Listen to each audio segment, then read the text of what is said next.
Hello बच्चों, let's see this question. Two vectors A vector and B vector add up to a vector C vector. When vector A is made 3 times as long and vector B is doubled in length without changing their directions, then it is found that vector C is also doubled in length with change in direction. Then which of the following is true? Option A, all 3 vectors must be parallel. Option B, B vector and C vector must be parallel to each other, but A vector need not to be parallel to B vector and C vector. Option C, A vector and B vector must be perpendicular to each other. Option D, it is impossible for 3 non-zero vectors A vector, B vector and C vector to have the property stated above. ठीक है, चलो देखते हैं। हमें बोला है 2 vectors हैं ए और बी, उनको ऐड करने पे हमें क्या मिल रहा है? Vector C. इसका मतलब है A vector plus B vector equals to C vector, ये कुछ हमें बोल रहा है। ठीक है, अब यहाँ पे बोल रहा है जब वेक्टर ए को vector A is made 3 times as long. ठीक है, तो इसका मतलब है कि जो ए वेक्टर है वो कैसा है, वो 3 टाइम्स हो गया और जो बी वेक्टर है वो डबल हो गया लेंथ में without changing their direction. Okay, then it found that vector C जो है वो कैसा है, वो भी डबल हो गया। कैसा हो गया वो? देखो यहाँ डबल इन लेंथ, तो यहाँ हम क्या कर देंगे, ए वेक्टर कैसा था, इसको यहाँ लगाएंगे 3 ए वेक्टर, बी कैसा है डबल, तो 2 बी वेक्टर इक्वल्स टू सी भी कैसा था डबल। तो ये आया हमारे पास इसका रिलेशन। ठीक है, अब यहाँ से देखो हम क्या कर सकते हैं, जो यहाँ से बोला है विदाउट चेंज इन डायरेक्शन, तो विदाउट चेंज इन डायरेक्शन की अगर मैं बात करती हूँ तो यहाँ पे मुझे ये 2 इक्वेशंस मिली है, इक्वेशन 1 और इक्वेशन 2। तो यहाँ ये जो इक्वेशन है ना, इस इक्वेशन से मैं क्या देख सकती हूँ, हम ये देख सकते हैं कि कोई डायरेक्शन चेंज नहीं हो रही है। तो यहाँ पे इस तरीके से हम इसको अगर बना लेते हैं कि a plus B equals to C, और इस जो सेकेंड वाली है उससे हम बना लेते हैं 2c equals to 3a plus 2b। ठीक है, ये हमने निकाला है इस जगह से। ठीक, अब यहाँ पे देखते हैं क्या बोल रहा है। अब मैं जो ये 3a है इसको इस तरीके से लिख सकती हूँ 2a plus a plus 2b, ये ऐसे लिख सकती हूँ मैं। ठीक है, तो यहाँ से हमने इस तरीके से इसको लिख दिया है। अब देखो कि 2c जो है वो कैसा है, वो बराबर कैसा है, वो बराबर देख लेते हैं है या नहीं है। ए प्लस बी यहाँ दे रखा था हमें, क्या दिया हुआ था, ए प्लस बी दिया हुआ था ना कुछ, तो यहाँ से ए प्लस बी, ये 2 तो हमने कॉमन ले लिया, तो यहाँ आया 2a प्लस बी प्लस ए, कुछ इस तरीके से आया है। तो 2c कितना हो गया, 2c प्लस ए, इसका मतलब है दोनों एक दूसरे के इक्वल नहीं है।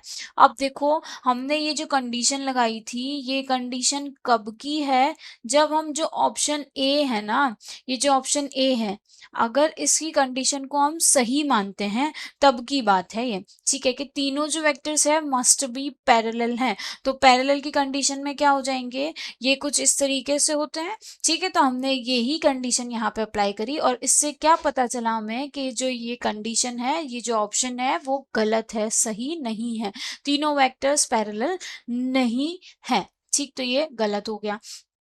अब चलते हैं हम बी दूसरे वाले पे, दूसरा ये हम यहाँ पे मेंशन कर देते हैं ए वाला। ठीक, अब सेकंड पे चलते हैं। B vector and C vector must be parallel to each other but A vector need not to be parallel to B vector and C vector. ठीक है, देखो यहाँ पे क्या हुआ, अगर मैं सेकेंड वाले के लिए बात करूं, यहाँ देखो ये कैसा है, B vector and C vector must be parallel to each other. Parallel है तो पैरेलल में क्या होता है, पैरेलल की कंडीशन में देखो बी वेक्टर और सी वेक्टर की बात करें, अभी अभी हमने क्या बोला कि तीनों ही जो वेक्टर्स हैं वो एक दूसरे से पैरेलल नहीं है। क्या है वो, एक दूसरे से बिल्कुल भी पैरेलल नहीं है। पैरेलल मतलब क्या होता है कि अगर मैं इसको मानूं कि जैसे एक वेक्टर है, उसके जस्ट पैरेलल एक दूसरा वेक्टर, ठीक ऐसा कुछ होना चाहिए। जबकि अगर मैं इसको पूरे को एक वेक्टर मानती हूँ तो यहाँ क्या होता है, अगर मैं एक दूसरा वेक्टर ले लूँ कोई इस तरीके का मैं वेक्टर ले लूं, तो इसका जो थर्ड वाला जो इसका रिजल्टेंट आता है वो कहाँ इसके पैरेलल है, नहीं है ना पैरेलल। तो मतलब क्या है, ये है कि अगर इसको मैंने ए वेक्टर माना है, इसको बी वेक्टर, तो ये सी वेक्टर है, तो ए और सी, या फिर इसको मैंने बी और सी ऐसा कुछ कंसिडर किया, तो ये दोनों एक दूसरे के पैरेलल नहीं है, ठीक है। But A vector need not to be parallel to B vector and C vector, ऐसा भी नहीं है, ठीक है, क्योंकि इस डायग्राम से हमें पता चल रहा है कि ये वेक्टर एक दूसरे के पैरेलल नहीं है, ठीक है। तो यहाँ से क्या हो जाएगा हमारा, यहाँ से ऐसा हो जाएगा कि ये ऑप्शन जो हो गया, ऑप्शन बी जो है वो ऑप्शन बी क्या हो गया, वो ऑप्शन बी हमारा गलत हो गया, ठीक। अब हम चलते हैं ऑप्शन सी पे, A vector and B vector must be perpendicular to each other, मतलब परपेंडिकुलर होगा, इसका मतलब साफ साफ है कि थीटा की वैल्यू क्या हो जाएगी हमारी, थीटा की वैल्यू कुछ हो जाएगी 90 डिग्री, कैसी हो जाएगी, 90 डिग्री हो जाएगी, ठीक। तो 90 डिग्री होने पे हमारे पास एक फॉर्मूला होता है परपेंडिकुलर के लिए, कौन सा फॉर्मूला, वो होता है C square equals to root of A square plus B square plus two A B cos theta. तो यहाँ पे कॉस थीटा तो कैसा हो गया, यहाँ पे इसको हम पहले इरेज करके इस साइड में लगा देते हैं, इस साइड में इसको शिफ्ट कर देते हैं, ठीक है। देखो यहाँ क्या हो जाता है वही, अब 90 डिग्री कर दिया यहाँ पे तो मैंने, तो ये क्या हो जाएगा ए स्क्वायर प्लस बी स्क्वायर, तो इस तरीके से यहाँ स्क्वायर नहीं आएगा अगर यहाँ रूट होगा, तो इसको हम इरेज कर देते हैं, ठीक है। तो इसको वैसे ही लिख देते हैं ए स्क्वायर प्लस बी स्क्वायर, ठीक, ये हो गया। अब हम पहली वाली ये तो फर्स्ट वाली आ गई, सेकेंड वाली में वो क्या बोल रहा था, मतलब इस क्वेश्चन में हमें क्या बोला था कि ये डबल है और ये 3 टाइम्स है इसका, तो यहाँ हम देख लेते हैं, ये हो गया हमारा 2c का स्क्वायर इक्वल्स टू ए, कितना था, ए हमारा था 3a square plus 2b square, ठीक है, ऐसा कुछ था। तो यहाँ कितना आएगा 4c स्क्वायर, ये हुआ 9a स्क्वायर और ये हुआ 4b स्क्वायर, ऐसा कुछ हुआ हमारा।